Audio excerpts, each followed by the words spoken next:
Bonjour chers amis du signe de la Vierge, on va se retrouver pour ce mois de janvier 2022 déjà et bien entendu je vous présente mes vœux à tous pour cette nouvelle année. Ah voilà que la carte 15 s'est retournée, alors j'en tiens compte pour l'exploration des cartes quand elles seront posées, mais enfin sachez que elle vient de tomber. C'est quand même quelque chose qui nous signifie que l'année sera importante. Et aussi que le mois de janvier sera important. Alors, à quel niveau? Ce sera, je pense, au niveau d'une passion, éventuellement, on va voir. Mais déjà, oui, ça nous augure quelque chose comme ça. Une passion, quelque chose qui va vous prendre corps et âme, j'ai envie de dire. Alors, une histoire d'amour, c'est possible. En tout cas, quelque chose d'assez prenant sur le plan intérieur, émotionnel aussi, je pense. Alors, maison 6 pour vous, mes amis vierges. Nous tirons les tarots astrologiques. Rappelez-vous, avec moi, c'est toujours les maisons astrologiques avec le tarot. Donc c'est pour ça qu'il y en a 12. Je le dis pour ceux qui prennent la chaîne en cours et qui ne connaissent pas la chaîne. Oduli Tarot Joli. Alors, bien sûr, on fait toujours un peu de numérologie pendant qu'on fait le tarot, puisque vous le savez, c'est complètement compatible. Et Dieu merci, ça prend du sens. Puisque chaque carte comporte un numéro, bien sûr. Et puis il y a aussi votre année personnelle qui va compter, donc ça c'est à vous de la calculer. Vous calculez simplement le total de votre jour et mois et année de naissance. Et pour savoir où on en est, vous ne prenez que le jour et le mois, additionnés ensemble bien sûr, et vous additionnez au jour et au mois l'année actuelle. Alors, je n'aurai pas de cours sur cette chaîne ici, mais globalement c'est ça. Voilà la 13e carte, la carte maîtresse. Alors on va regarder quand même si ça se confirme, cette passion-là, on l'a vu tout à l'heure. Oui, donc une passion pour quelque chose qui n'est pourtant pas sûr. Ça part étrangement, c'est-à-dire que vous avez cette passion qu'on a vu tout à l'heure apparaître, mais qui, dans le fond, ne va pas forcément porter ses fruits, en tout cas tout de suite pour le mois de janvier. C'est pas certain que ça vous apporte de l'équilibre en tout cas, du tout. Pour moi, c'est quelque chose qui prend feu un peu trop vite et qui peut-être va pas pouvoir durer, ou en tout cas pas dans l'état actuel des choses. Peut-être avec une petite révolution intérieure, mais pas comme ça en tout cas. Méfiez-vous pour certains de votre digestion, ça pourrait vous apporter des maux de tête. Surveillez quand même aussi les chutes. Pour vous, mes amis vierges, c'est un petit peu chargé, j'en conviens, mais c'est ça. Donc, il y a comme, en ce moment, chez vous, il y a quand même une faiblesse, quelque chose qui est un peu difficile au niveau de votre santé. Vous le sentez peut-être, Vous le sentez, c'est drôle, santé, c'est le même mot. Alors, peut-être sentez votre santé, c'est-à-dire soyez intuitif avec vous par rapport à votre santé. Si votre médecin vous a dit telle chose, il faut l'écouter, bien sûr, c'est pas ça que je vous dis. Mais vous avez aussi une voix intérieure, et vous devez aussi l'écouter. Et vous confier peut-être à votre médecin, si médecin il y a, en lui disant, voilà, moi je ressens cela. Il faut savoir dire ce qu'on ressent intuitivement. Je vous dirais bien aussi qu'avec la carte 15, il y a un emballement. Il y a un emballement qui n'est pas forcément bon pour la santé non plus, puisqu'on parle de santé ici. Vous voyez, là, on est sur des domaines un peu compliqués, où on a l'impression que c'est pas nous qui gérons notre vie au niveau émotionnel. Pour les personnes qui ont un travail, il faudra, je pense, aller au bout de quelque chose. Il faudrait aller au bout d'un accomplissement, quelque chose que vous n'avez pas encore été faire et qui pourtant attend votre accord, votre assentiment, votre décision, je ne sais pas trop, mais c'est certain qu'il y a quand même chez vous en ce moment un besoin de réaliser quelque chose pleinement pour mieux vous en débarrasser. C'est-à-dire que vous devez aussi profiter de ce qui ne va pas pour rebondir et pour créer quelque chose de mieux. Parce que cette carte-là, c'est la carte de la révolution quelque part. Donc si au travail, il y a des choses qui ne vont pas, n'hésitez pas à en parler. Montrez-vous un petit peu plus, comment on pourrait dire, affirmé peut-être. On va regarder vos épreuves, mes amis vierges. Alors, ça a à voir, à mon sens, avec un état mental qui est que vous avez quelquefois tellement confiance aveuglément que ça peut vous faire croire des choses, ça peut vous faire croire des vérités qui n'en sont pas. Donc c'est à vous de faire attention à ne pas vous laisser justement emballer par vos convictions, parce que c'est pas qu'elles ne sont pas fondées, mais il y a des moments où oui, on peut douter aussi de choses. En temps normal, je ne dirais pas ça à une personne vierge, mais là, c'est ce qui se passe. Il ne faut pas douter, mais il ne faut pas non plus ne pas vouloir changer son fusil d'épaule si c'est nécessaire. Alors pour la carte des amours, on a une carte un peu froide, une carte de justice. Pour les personnes qui sont déjà établies en couple, c'est peut-être que il y a beaucoup de discussions au sein du couple.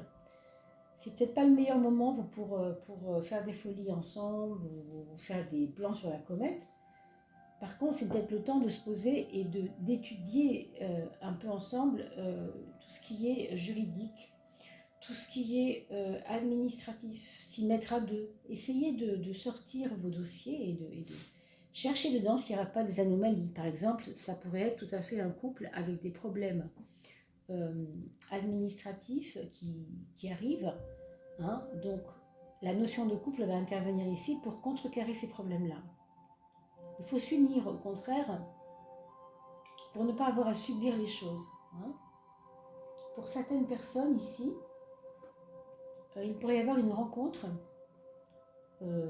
pour un couple évidemment qui n'existe pas encore, bien sûr, une nouvelle rencontre pour quelqu'un qui est seul dans une administration, une rencontre par le côté administratif. Je ne sais pas si c'est le coup de foudre qu'on a vu tout à l'heure, mais ça pourrait être ça.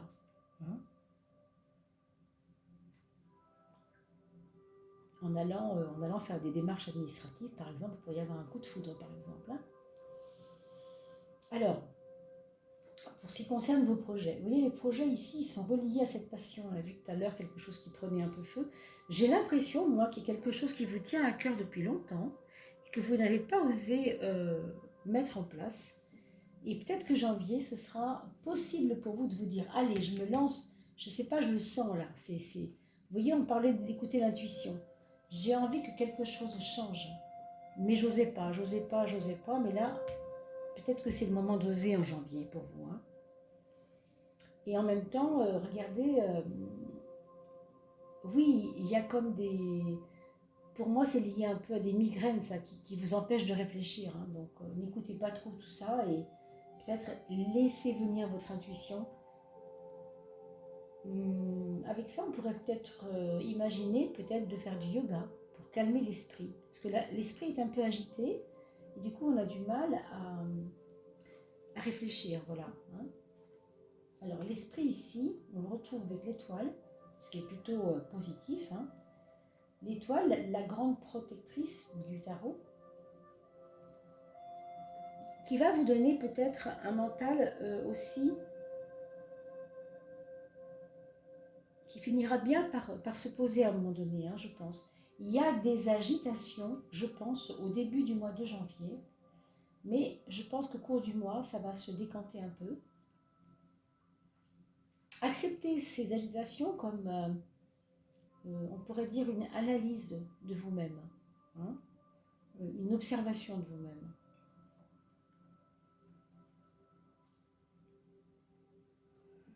Alors vous pourriez entendre parler au lointain, c'est-à-dire loin de vous, dans d'autres terres qu'ici, là où vous êtes, si vous êtes par exemple en Espagne, imaginons. Ça pourrait se passer très loin de vous, par exemple, je ne sais pas, en Australie, des amis à vous qui seraient en Australie, et vous pourriez entendre parler de quelqu'un de votre famille ou de vos amis auquel vous tenez beaucoup, mais qui est très loin de vous, très très loin de vous, et qui aurait à vivre quelque chose un peu difficile, une épreuve peut-être même une épreuve au niveau de la maman. Mhm. Peut-être un problème de santé au niveau de la maman. Peut-être... Alors, il peut y avoir aussi de la médiumnité ici. Je le dis parce que ça peut vous arriver à vous, ça peut aussi vous arriver à des personnes très proches de vous qui se confieraient à vous.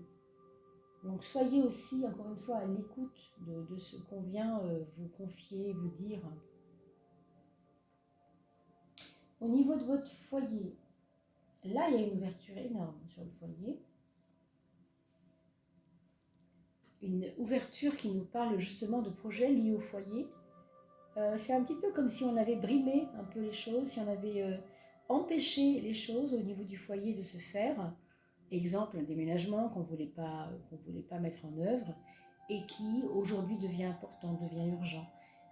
C'est plus en termes d'épanouissement personnel. Vous allez devoir rechercher l'épanouissement au sein du foyer, mais pas que pour vous en fait, pour l'équilibre entre guillemets de la famille.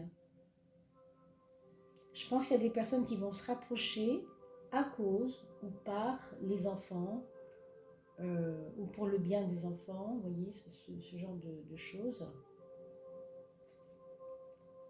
Je vois aussi un des enfants se passionner pour des langues étrangères, se passionner pour apprendre des langues étrangères.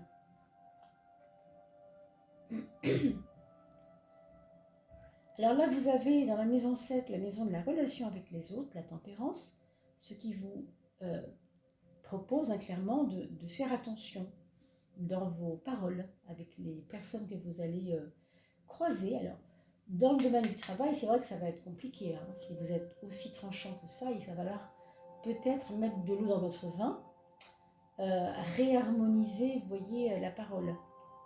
Essayez de voir comment vous pourriez dire ce que vous avez à dire, puisque vous avez quand même ici un excès de confiance en vous qui pourrait vous faire parler, hein, qui pourrait vous faire dire ce que vous avez à dire haut et fort et à qui veut l'entendre ou ne veut pas l'entendre d'ailleurs. Mais là, on vous demande d'être diplomate, de ne pas foncer dans le tas. Hein. Dire les choses, ça ne veut pas dire nécessairement léser les personnes ou les mettre mal à l'aise, vous voyez. Donc je pense qu'il y aura certainement de la douceur à ramener dans votre expression. Hein. C'est déjà un peu le cas avec l'étoile, c'est vrai que c'est pas mal, mais concrètement dans la forme, il y a des fois ça passe pas. Il y a des gens qui ne vous comprennent pas, hein, et c'est pas évident. Hein. Donc c'est vraiment à vous de voir comment vous pouvez tirer votre épingle du jeu en fait, pour ne pas blesser les personnes autour de vous. Là, on parle maintenant de la matérialité, de l'axe financier de votre vie. Et on trouve l'impératrice et l'ermite qui nous parle de concrétisation, de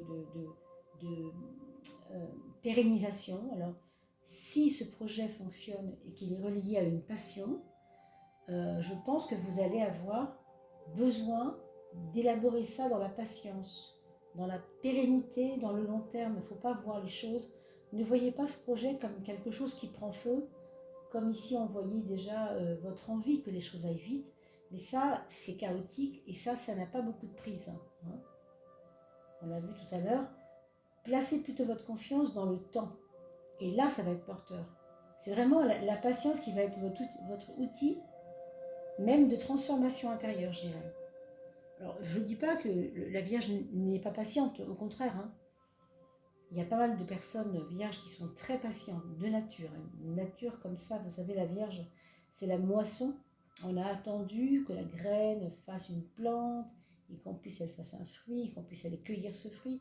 Il y a le côté vendange, vous voyez, dans la Vierge. Hein. C'est ce côté-là, ça arrive au moment de la vendange, le signe de la Vierge. On est né entre fin août et mi-septembre.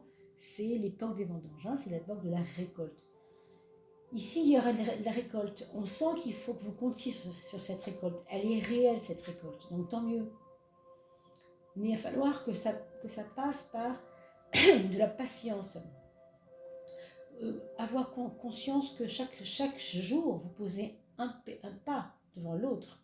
C'est pas je veux tout de suite. Alors, pour certains d'entre vous, ceux qui font par exemple du journalisme, il va y avoir de l'argent gagné par l'écriture. excusez-moi, ça peut être aussi par l'écriture d'un livre tout simplement, ou de chroniques que vous écrivez. Ça peut être aussi une offre qu'on va vous faire pour vous faire confiance à votre plume. Ou en tout cas, si ce n'est pas votre plume, ce sera votre opinion orale.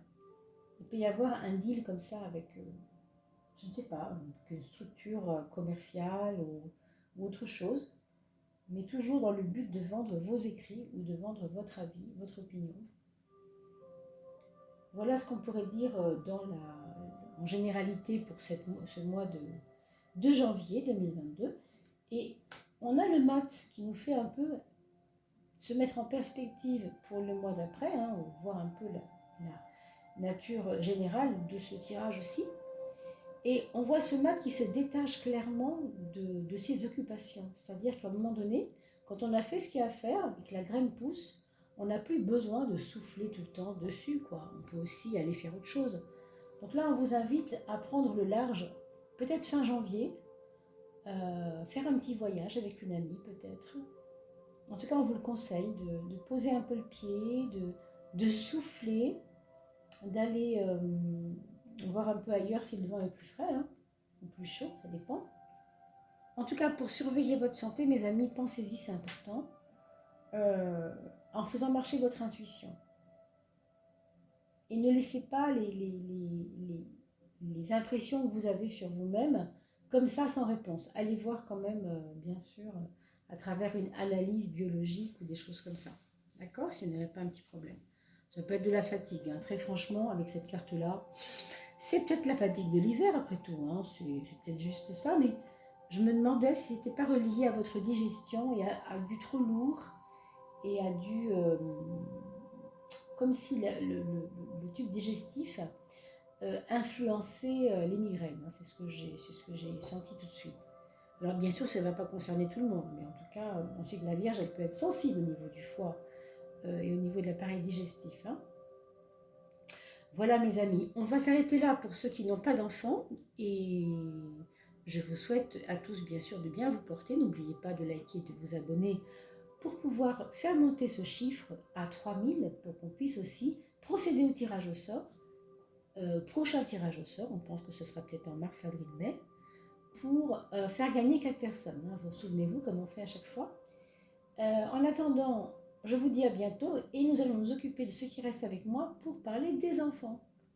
Alors le premier enfant, c'est quelqu'un qui se questionne pas mal, qui est assez studieux, qui a comme ça, on va dire, envie de réfléchir, envie d'avancer et aussi envie de faire des progrès, mais vraiment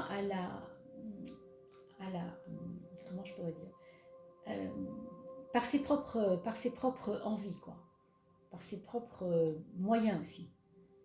On dirait que c'est quelqu'un qui n'a plus envie de compter sur les autres. Alors, évidemment que si c'est un enfant de 5 ans, vous allez l'adapter à ce que je vous dis à l'âge de votre enfant. Hein.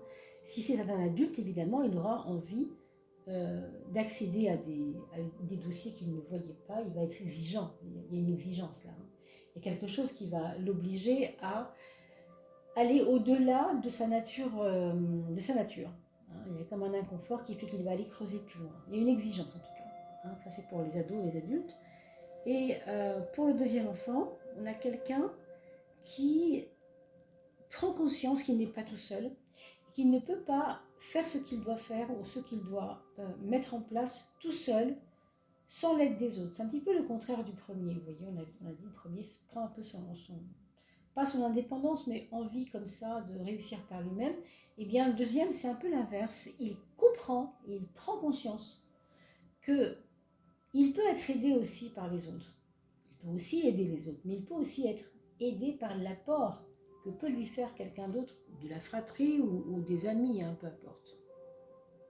Pour le troisième enfant, là, il s'agit peut-être d'une personne qui voudrait avoir un enfant. Hein, ça peut tout à fait être ça, rien de certain, mais ça peut. Quelqu'un qui pense à sa fécondité, qui a peut-être des problèmes aussi, des troubles de la fécondité, et qui aura peut-être besoin de consulter hein, à un certain niveau. Et bien sûr, s'il s'agit d'un enfant, on verra quelqu'un d'un petit peu plus volubile, d'un peu plus rêveur, de quelqu'un qui a besoin qu'on le laisse un peu tranquille dans sa petite bulle. Je pense qu'il y a peut-être des chagrins ou, comment on pourrait dire, des frustrations qui ne sont pas avouées aux parents et qui pourraient peut-être trouver ici un peu d'écoute. Donc mettez-vous vraiment à l'écoute du troisième enfant, hein, que ce soit un adulte, un enfant ou un ado.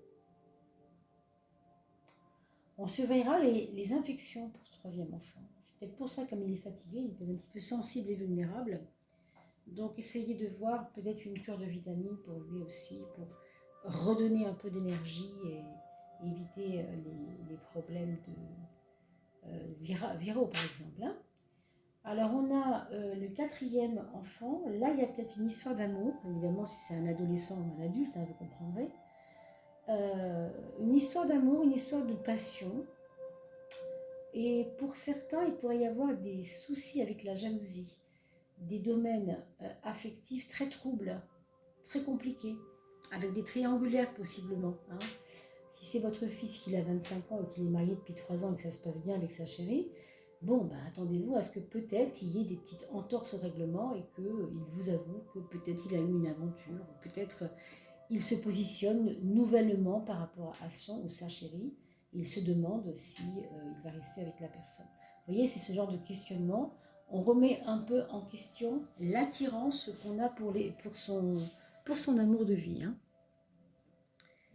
Ça peut être aussi tout simplement, encore une fois, un amour naissant. Pas forcément un problème, mais un amour naissant. Donc ça, le tirage ne le dit pas, hein, parce que c'est un tirage global. Hein. Voilà mes chers amis, j'espère que ça aura répondu un petit peu à vos attentes. De toute façon, on se retrouve pour l'année 2022, hein, puisqu'on va faire bientôt les tirages de chaque signe, et on creusera un petit peu tout ça un peu plus de manière plus large. Il y aura une surprise, hein, je ne vais pas le dire à chaque fois, mais voilà, attendez-vous à ce qu'il y ait autre chose que le tarot de Marseille sur la table pour le tirage de 2022. C'est un pourparler en tout cas. Et puis, on se voit pour bien sûr aussi regarder votre ascendant. Et on se verra aussi pour la coupe de fin de mois, bien entendu aussi, entre deux. Voilà mes chers amis, je vous dis à très très vite. Portez-vous bien et à tout bientôt.